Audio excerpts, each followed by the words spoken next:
repair. Yung mga re-repair, oh.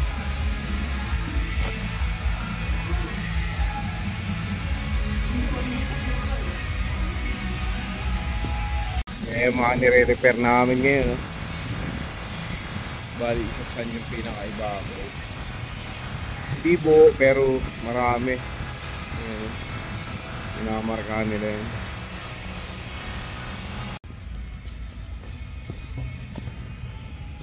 Dali. Ayan, ganyan. Fix. Ito, gawa na ito. Finished product na yan.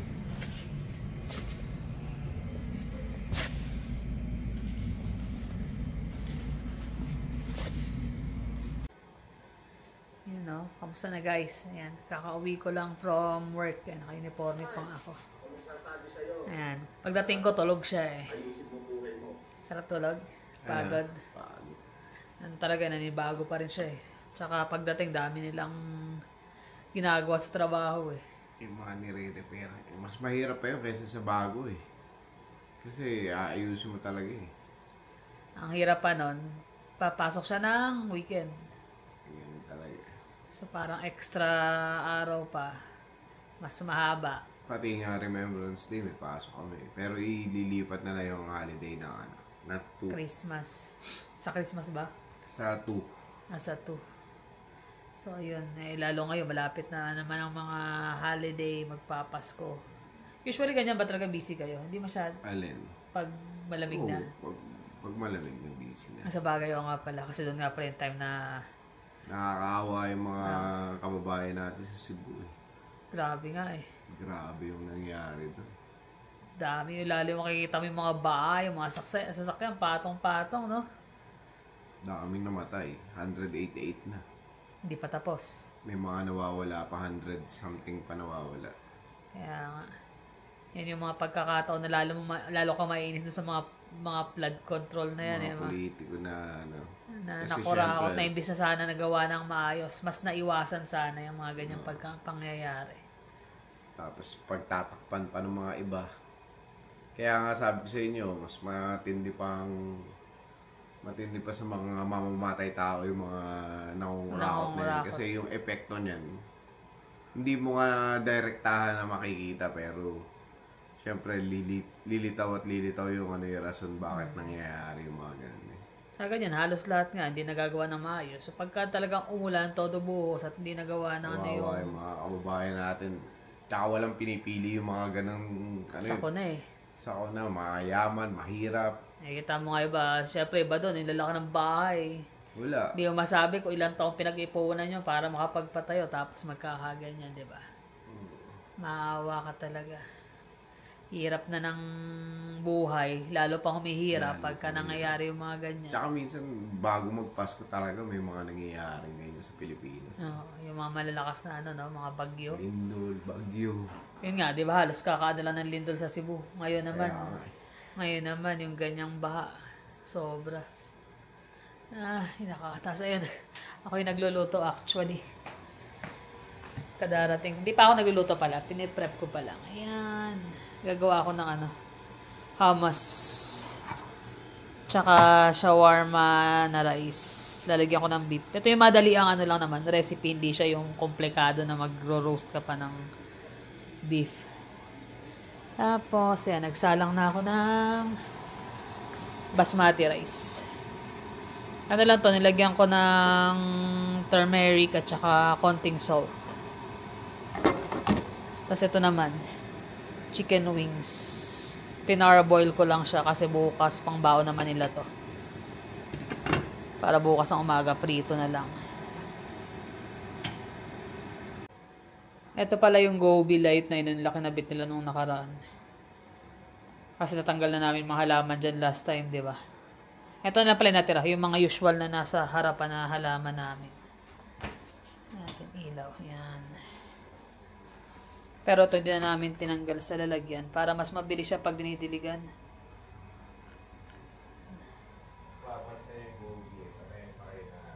Pakita mo nga.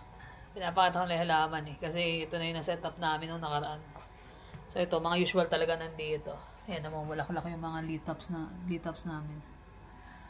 Tapos, nag-make space na rin kami dito. Kasi dyan ilalagay yung Christmas light. Napatay natin para mapakita niya. Eh, nagbabago-bago yan eh.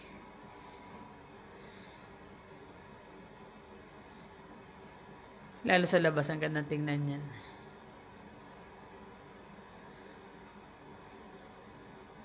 May mga update yan, o dear?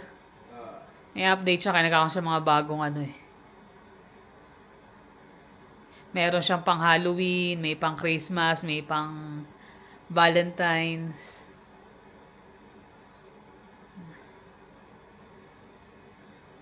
Nakaano yan sa cellphone niya eh, kaya, di ba? Nakakalibang eh. Kaya yung parol namin, din na namin kinakabit. Kasi maliit lang yung parol eh. Ito mas maganda kasi na iba-iba siya. Tapos nagkabit na rin pala sila ng, ayun, parang rainbow. Ay, hindi pa ba? Ay, hindi pa pala. Kabit na rin sila ng Christmas light. Ayun yung gobi sa labas. Mas maliwanag siya. Pag mas madilim, mas maganda siyang tignan. Nakakalibang eh. Kaya pa yun. Kaya pag kayong paparada ako sa likod, umiikot na muna ako sa natutuwa ako pag nakikita ko siya eh. Feel na ang Pasko. Kaya lang yung ano namin, hindi pa nilalagay yung sa Christmas wreath.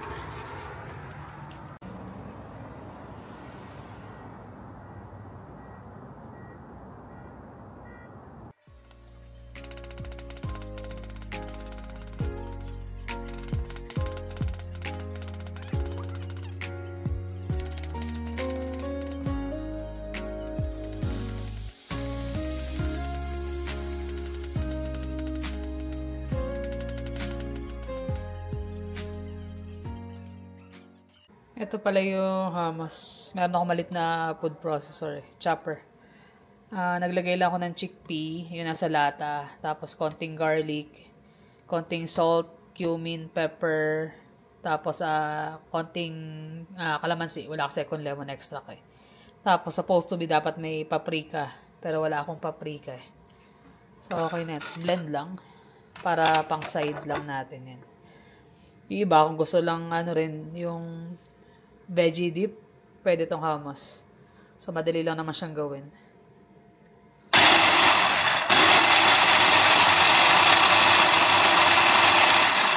Yan. Kaya lang, syempre, kasi luma na rin tong food processor ko. So, hindi na siya ganun kasmooth. So, maganda kung meron kang blender talaga para dyan. Pero okay na rin. Not bad na rin.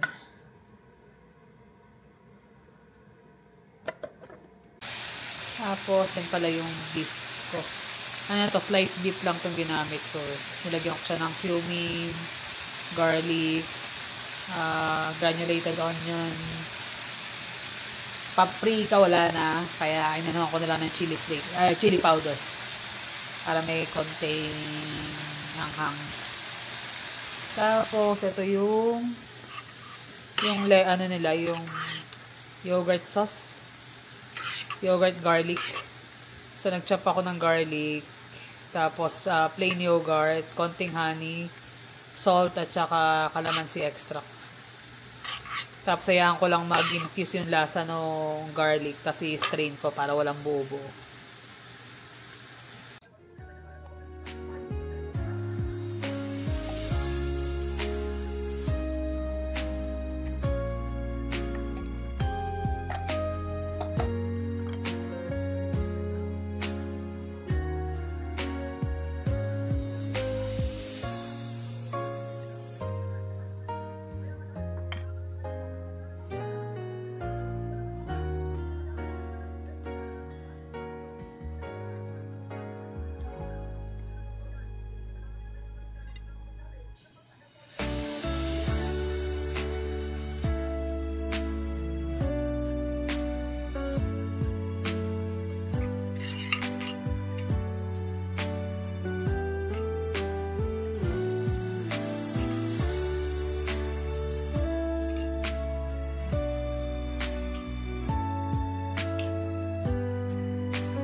So, yan. Inassemble ko na. Dagdagan na lang nila kung gusto pa nila. So, ito, si Jeremy na ng red onion eh. Yan. Ayun yung mga sauce kung kailangan pa. Kain tayo, guys. Ganyan lang kasimple yung ano namin. Medyo matrabaho lang dahil kaya gagawa ka ng hummus. Although may nabibili naman na nito. Kaya lang ako mas prepare ko na ginagawa. Tsaka ito may nabibili rin naman yan.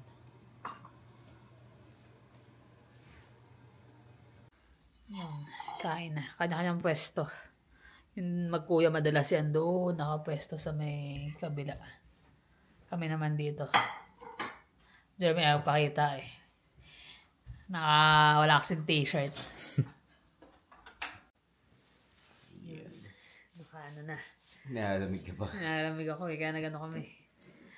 Timpla ng ako yung Energen. Sa kanya hot choco. Sabi ko, coffee gusto mo? Hindi. Sabi niya, hindi makatulog. Eh, may pasok siya bukas. Ako wala. Day off. Sarap. Pero kailangan ko dalhin yung sasakyan sa mapalitan na yung gulong. Kasi mag-i-snow daw bukas. Hindi na maasikaso. Sobrang daming ginagawa. Gusto niya siya magpalit last week nung pagbalik namin. Sabi ko wag na kasi sabi ko napakalamig. Hindi pa nakakaano yung katawan mo talaga. Saglit na kasi sa amin yun eh. No? Kahit lamig sa labas. Wala naman tayong garage para ba gawin mo yun. Magkano rin yun? 100 something din yun pag pinalitan. Parang 25 yata isa. Sa sandaan. Malaking bagay din. Malaking katipiran din, di ba? Okay din. Kung okay yung katawan mo eh, lalo kagagaling mo lang sa sakit, di ba? Mahirap na. Tsaka malamigan yung likod mo. Init-lamig sa amin eh. Lalabas ka, may papasok ka, mainit. Daming pagbabago. Lalo na dito sa Calgary ngayon, ngayon ko lang din may bagong mayor pala, napalitan na wala kami nung nagbotohan, nasa bakasyon kami. Si Jody Gondek, napalitan na nung, pangalan ng mayor ng Calgary ngayon. Puti siya eh. Puti. Kaya nagaan sila eh. Medyo nagre-reform. Oo. Binabago lahat ng mga pwedeng baguhin. Kanginang nag-start yata, nakalagay kasi doon sa news, taking over the Calgary downtown free space, ganyan. Yung mga homeless, yung mga tambay. Chine-check nila yung mga ID, lahat binlitz nila eh, tawag nila blitz. Yung downtown. Nagbawat street, Chine-check pati yung mga back alley, chine-check nila. Back alley, lahat ng mga police dito sa downtown, parang nagmarcha sila doon, Nag-ikot talaga sila. Daming nahuli. Ilan yung napusasan? Nasa 20 ba? Yata. May mga kasi mga outstanding na warrant, Merong mga nagtapo ng basura ng cigarette butts. May ticket lang na magkano, hindi binabayaran ng ilang buwan na. So, may mga ganung mga bagay na nahuli sila. Maganda yun kasi, magiging aware yung mga homeless na, tayo tumambay dito. Hindi pwede. Kasi, tumataas na yung crime rate dito din sa Calgary eh. Lalo within downtown. Kaya na nila na ikutin. Baka kasi mga iba rin nakatambay, nasa mga back alley. Yung mga gumagamit ng mga C-train yan, yung mga mostly nakaka-experience ng mga violence do sa loob or sa labas ng train. Daming mga report na ganun. So, ngayon yung... Lately, dumadami, di ba? Yung mga ganun na may nananakit, merong bigla ka na lang... Dadambay dati nga, mga nananaksak pa eh. Kaya nung dati, pagka yung gusto pumunta ng mga bata sa downtown, mag-ingat kayo, ganyan. Kinakabahan din kami kasi siyempre nagsi-train sila or bus tapos train. Si Jonas, naka-encounter na rin ng ganyan, di ba? Yung nilapitan siya harapan. Nilapitan siya, lapit. Naka-ready na nga daw siya na tutulak na o Sabi namin ingat-ingat. Kaya pagka ako maging aware kayo, lalo pag mga nasa ganun. Minsan kasi late na rin, di ba? Kaya lagi namin sabi ko, lalabas kayo, agahan nyo, huwag na kayo magpa-late ng gusto. Kasi pagka maagaga pa, marami pang tao, medyo mas, mas safe pa. Kaya may, na lang sila ng Uber talaga.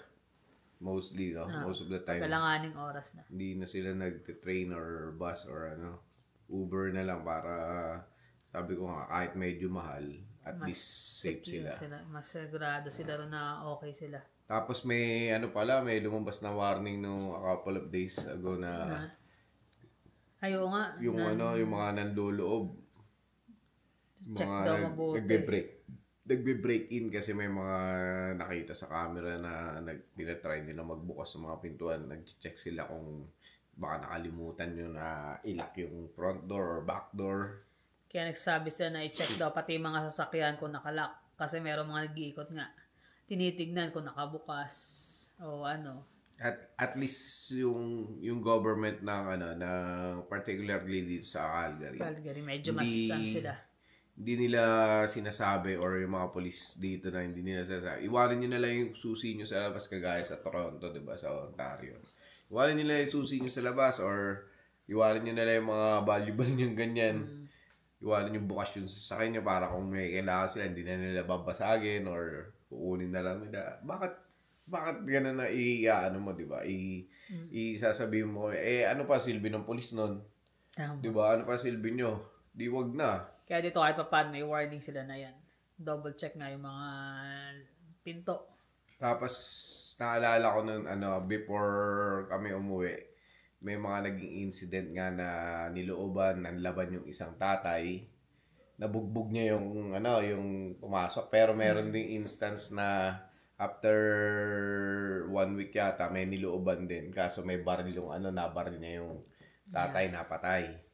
So naging usap-usapan dun sa amin yun kasi syempre marami rin naman kami mga kasama na talagang mga born and raised na rito sa Calgary. So sabi nila may mga nangyayari yan. Dati raw may nangyayari yan sa Okotoks. Sa Okotoks ng loob. Tapos tinreten niya yung family. Kaso may baril yung tatay. Binaril niya. Napatay niya. Ngayon, siya. Dinamanda pa. Na-demanda siya parang mga human rights ganyan. Kaso marami palang kaso yung yung nanloob. Ang kwento sa akin ng mga doon, inanuraw ng mga taong bayan. Kumbaga yung people doon sa community nila, Okotoks, yung mga tao doon na wag nang Wag nang kasuhan. Parang natupad yata, hindi natuloy yung kaso. Kasi yun naman ang hirap Kumbaga, syempre ikaw, ang isip mo, proteksyonan mo yung pamilya mo, bahay mo. Kumbaga yun castle mo sabi nga castle mo. Defend your castle. Yun yung magiging reaction mo talaga Hindi ka naman mauupo lang doon ng papanoorin. Sige. Kunin nyo yung gusto nyo. Syempre, pwede pala to kung gawin niya yung gusto niya gawin sa'yo, torturing ka, gahasain yung mga pamilya ka, syempre yung takot mo yung asawa at mga anak mo, kung sino may kasama sa bahay. Sabi ko nga, magkakaalaman na talaga kasi syempre, kung dumating man sa punto na sana wag naman na gano'n ang mangyari, hindi ako papayag na hindi lumaban, di ba? Kaya nga okay din yung ginawa nila mga ganyan yung ikot-ikot sila, di ba, yung mga polis. Pakita nila yung yung solidarity tsaka yung nung police department nila na talagang ginagampanan nila yung trabaho nila. Pero sana hindi lang sa downtown. Sana kumbaga magkaroon ng umpisa na yan. Mas maraming police visibility ba? Para kahit papaano medyo magdalawang isip. Actually dito kahit papaano kami maganda yung nagkaroon kami ng fire department malapit dito. Kasi most of the time din may mga pulis na nakaabang dyan sa sa may roundabout, kumbaga kahit saan dito. Kahit paano medyo ma-atis ka na wala naman siguro mag-iikot-ikot kasi nakikita nila may mga pulis na pumupwesto. Actually, nakailang sunog na rin dito, di ba? Nakailang sunog, tapos yung mga binibuild doon, merong isang binibuild na bahay dyan yung namatay dahil nasuffocate. Nasuffocate sa pagpipintura. Minsan kasi yun nga sa temperature sa bahay, lalo na pag magwi-winter na. Nakikita namin yung mga ibang kapitbahay namin. Makita mo talaga yung usok niya, Ibig sabihin, todo yung niya, yung... Tsaka minsan, pag winter, ito nga katabi namin, sinisipa ko yung yellow. Sinisipa nila yung yellow kasi minsan yun, nagbi-build up ng yellow. Magbabara yung ano niya, Magbabara. exhaust So, yung exhaust, yung ikot ng hangin ba, nasa loob lang ng bahay. Every time, so yung lang mag-aama, pagka ganyang sobrang lamig, laging na sinisilip yung gilid namin, daming yelo. Binabasag na nila yon bago pa mag-build up ng niya. malaki. Sa kanila, hindi nila eh. Kaya sila na sinisipa ko na rin. Konting ano lang din, concern. Kahit masabihin mong pasaway yung mga katabi namin. Pero syempre, di, kung masunog yan, di matadamay din tayo pare-pareho. Lang yun, yung carbon monoxide, pati, di ba? Ayaw mo naman may mangyaring masama sa kanila. Di ba? Kahit nga sabihin mo na may mga alitan na maliliit, ano yun eh. Normal part naman. ng ano yun eh, ng pagiging magkakapitbahay. Pero syempre, kung makita mo sila, kailangan nila ng tulong, hindi mawawala yan. Yeah. Tutulungan mo, di ba? Lalo't may mga anak na maliliit yan. Kaya hindi na kailangan sabihin. Sila na mismo. Tinatanggal na nila. No ba kami saksi iba, hindi rin naman aware na ganun. Hindi. Minsan talagang tinutulak na nung yelo yung pinaka-tubo eh. Hirap pa ng pagka nagkaano rin, di ba? Yung sobrang lamig na mag-pipe yung mga magbo-burst na. tubo nila ron. Pero yung kasi matatakpan yung pinaka-exhaust. Pag natakpan yun na. Hindi na magsisirculate yung hangin nila. Kasi mostly mga built ngayon na bahay, talaga may mga intake tsaka outtake na mga hangin eh. Correct. Pero yung circulation nga kasi, di ba, mas okay na nga rin. Snowstorm tayo. Sabi, di ba? Sana wag muna sa bukas daw mag-i-snow. Hindi pa ako nakakano ng gulong siya. Okay naman na yung gulong eh. Although day off naman ako, kaya kailangan mapalitan ko na bukas yun. Kasi mahirap na. Gusto ko yung guman eh. Hindi ko magawa dahil... Hindi na eh. Pagod ka na rin eh. Hindi ako makapalag ngayon eh kasi kakabakasyon lang. Nagbakasyon eh. Daming hiling ng mga gagawin. Hindi siya makahindi na mag-overtime sila ng Saturday. Ganun talaga. Tiyaga. December may holiday tayo ng 25-26. Ikaw? 25-26 kaso baka papasukin daw kami ng 27, 28, 29. So yung in between? Yung in between niya. Ganun talaga. Dati kasi inaano yun eh. Sinasagad yun eh, di ba? Dati ang off nila is straight yun 2 weeks. Wala siyang pasok talaga nun. Sarap. Ngayon, hindi yata. Ako, hindi ko na-experience yung gano'n kasi sa amin. Kung ano mag-fall yung day off mo, yun na yun. Ang nagiging problema pa sa amin ngayon, di ba nga, puro repair kami. Di yung mga ibang order, hindi nagagawa. Paano nga pala yun? Nakatambak doon, dami na. Hala. Tumatambak na. Kaya nga sila So, kailangan nga tatapusin nyo lahat, puro yung repair. Repair, tapos nakabantay sa amin, 5 inspector. Lupit. 5 inspector kada makapakapi-kapi nga lang eh. Kape, binapanood kami. Eto yung partner ko, tsaka si Melvin. Hindi ko alam kung sa katandaan na nila o ano. Takot na takot. Nervyos.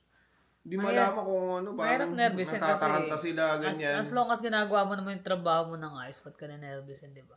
Ano yata nila yun? Parang, ewan ko, dahil tumatanda. Pero yung sila din nga, yung mga nagbe-bend, sabi rin nila, I can't work with somebody breathing on my back of my neck. Kasi kung business next na gano'n na merong nakatutok na... Sabi ko naman sa kanila, as long as na ginagawa mo ng alam mong tama yung nasa tamang procedure yan. Let them be, di ba? Oo, sabi ko, wala akong pakialam sa kanila. Sitayin nila ako kung may nakita silang mali. I-depend ko yung yung pagkakaalam ko doon. Yung ginawa naman namin, mukhang okay naman. Ewan ko lang yung ginawa ni Roba. Kasi siguro naman kasi may bantay, di ba? Hindi nga eh. Wala? Hindi, may bantay siya. Kaya lang, sobrang kaba niya na nirarush niya yung ginagawa niya. Sabi ko kay Bo, ayusin mo yung ginawa niya. Sabi ko, paano ko ayusin eh? May ginagawa din ako. Tigisa silang pipe, magkabila. Ako, tiga-mix lang ako ng pintura eh. Malamang ako na yung gagawa ng bukas. Palitan ba kayo? Hindi. Ako sasabihin ni James na gumawa ng sigurado kasi papalpakin si Rob eh. Gagawin, re-repair na naman namin yun. Ay, nako. Yun lang naman ang aming mga ganap today. kung ano-ano lang. Ako, busy rin sa trabaho kanina kasi meron din kami nung accreditation sa yung mga ganyan na retirement homes. Kaya busy maghapon. Lahat may ini-interview nung ng accreditation sa amin. Kada department. Yun ang buhay namin dito sa Canada. Ibang-iba pag nagbabakasyon, di ba? Minsan nakakamiss na. Niloloko nga ako ng mga kasama ko eh. Do you miss Philippines already? Ginagawa na eh. Kaya syempre, pag bakasyon, chill ka. Magastos, pero syempre, di ba? Pa-relax ka lang. Pagbalik sa trabaho, wala na. Hindi na po pwedeng chill. Gawin mo talaga yung gagawin mo. At saka, syempre, may control ka na. Back to normal. Kaya lang, sabi ko nga hindi ka makakapagbakasyon, hindi ka makakapunta, hindi ka makakabili ng mga bagay-bagay na kailangan mo. Wala kang trabaho. Kung di mo rin pagpupursigihan, di ba? Wala kang maayos na trabaho. Kaya pasalamat pa rin kami ng buong puso na nakaraos kami ng bakasyon at pagbalik namin may trabaho pa rin kami. Sa kabila ng maraming nawawalan ng trabaho, maraming nalileo, maraming nagsasara. Kahit pa paano. Meron pa rin kaming nabalikan na maayos na trabaho. Tsaka doon pala sa mga comments nyo last time sa pagbili ng condo. Thank you. Kasi kami, mas nalinawan. Siguro ko sa'yo, parang natuwa lang kami masyado. No, parang maganda nga, ganun-ganyan. Pero yung sa amin, idea lang naman. Pero marami sa nila na nakapagbukas ng aming mga isipan doon sa pagkuha ng kondo. Kasi nga, tama kayo talaga kasi wala kami ron. Wala mag-asikaso. Ihahanap ka ng katiwala mo, which is mahirap din dahil nga yung mga kapatid din namin may mga trabaho din. Busy rin naman sa buhay. Hindi mo na pwedeng iasa kanila. Tapos, yun nga, yung kung sakali man, sabi nung iba, mag-invest nga rito. Tama rin naman yun, dito na lang kasi dito kami. Pero for now, ang hirap mo na mag-invest ng panibago dito kasi saan nangyayari? Wala kang araw tayo kakayahan, sabi nung isa. Wala nga kayong ipon, sabi wala kayong pera? Sa mga kagaya nyo naman, wag na kayong mag-isip niya kasi wala naman kayong ipon, tsaka wala kayong pera Natawa na lang kami. Sabi nga namin. Bitter yung tao na yun. Gumawa gumawa siya ng account para lang sabihin yun. Sabi ko nga, buti pa siya alam niya kasi sa pagbubukas namin ng buhay namin sa inyo, hindi naman lahat ng mga bagay na i-share mo, di ba? May mga confidentials din. Minuto lang ng buhay naman namin yung Kaya maraming salamat sa mga sumusuporta. Doon naman sa ng babash, nagagawa pa ng account para lang mambash. Salamat din Salamat din nanonood kayo. Tsaka kung diyan ka masaya yung mangbash ng ibang tao, go ahead. Kasi hindi naman kami maapektuhan ng mga ganun. Natatawa na nga lang kami. Yung mga ganung bagay, yung mga ganung komento is hindi ko na nga nire-replyan yung mga nagre-reply, yung mga subscriber din, yung mga nanonood sa amin. Part talaga yun ng pagbablog mo or pag-share mo ng buhay mo. Hindi lahat magiging masaya sa'yo. Tamo nga di ba, yung views na kung saan sila interested, di ba? Hindi naman lahat lahat ng nanonood gusto yung pinapanood. Kita meron nga paupulan daw nakakatamad daw yung vlog namin, nakaupo lang kami. Natawa naman din ako doon sa comment nung isa, sabi niya. Alangan man naglalakad, parang reporter. Gusto niyo, parang reporter sila, ganyan. Nakakatawa rin. Minsan binabasa na nga lang namin. Kundi maiiwasan yan na mayroong mga taong maiinis talaga. Kahit naman tayo, minsan nakakapag-comment tayo nung nanonood ka lang ng simpleng vlog or totoo ba yun? Makakapag-comment ka. Pero hindi na namin, kumbaga, hindi mo na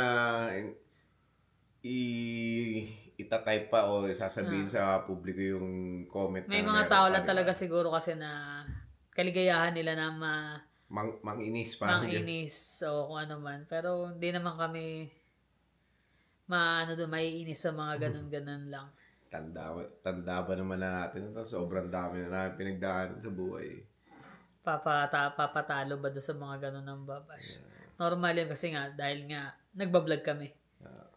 Pero dead ma lang sa amin yun. So, paano guys? Maraming salamat ulit. Laking bagay ng mga comment niyo. Tsaka tama, maraming idea, maraming bumukas focus sa aming pag-iisip na Na-appreciate namin ang husto yung oras nyo sa panonood. mahahaba talaga. Ano ba yung plano mo? Ano ba yung retirement plans mo? Ganyan. Saludo nga rin ako doon sa mga na ganong edad. Wala na silang utang. Sobrang kudos. Sa mga talagang halos kaedaran mo nga lang daw. Pero yung wife niya next year na debt free na. So, congratulations. Congrats. Natutuwa kami sa ganun. Tsaka na-inspire kami na marinig yung mga ganong comment. Uy, kailangan natin mas magpursige pa para ma-reach din natin yung goal natin. Tsaka yung retirement plan. Ayun nga, sabi niya, kailangan alam mo yung goals mo. Alam mo yung ano mo. Tama naman talaga. Hindi yung basta anything goes na lang. Tama. So, maraming salamat.